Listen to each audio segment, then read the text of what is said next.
大家好啊！今日係5月22號，今日同大家分享一個目前比較關鍵嘅工作，大家可以點收藏視頻參考參考。依家荔枝到呢個程度咧嚇，膨大期，我哋要防嘅係咩呢？帶蛀蟲呢啲必然㗎啦。最有關鍵嘅係低腐病同埋個桑梅病。紅橙哥所認知嘅每一步工作都會毫無保留咁同大家去分享。我哋可以間中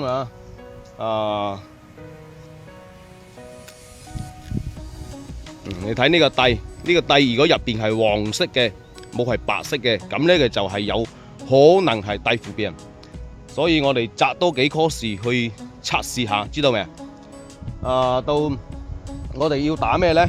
可以打希閃馬林，亦可以加埋個親雷霉素一齊去噴，全時噴濕啊！咁就可以預防嗰隻個蒂腐病發生。呢2年蒂腐病咧都係比較嚴重嘅，到你成熟之後，佢就會落果嚴重嘅。所以我哋依家到咗目前已經係好快到收成嘅時候啦，就要做好關鍵嘅呢個工作啊！再有好多粉絲問萬薑紅可冇可以同殺蟲殺菌一齊打？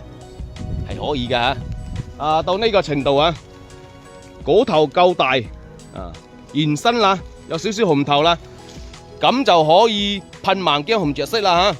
萬薑紅噴2次，隔700天噴一次啊！一包萬薑紅200克係兌水400斤，30斤水係放15克或者17毫升。我哋可以加殺蟲殺菌一齊去噴，隔700天噴一次啊！未備好嘅朋友就揸緊時間備好。我哋打上萬薑紅咧，佢會提早成熟，而且嘅顏色係胭脂紅嚟嘅，好鮮紅嘅嚇。所以講人哋講100片，不如你自己試1片。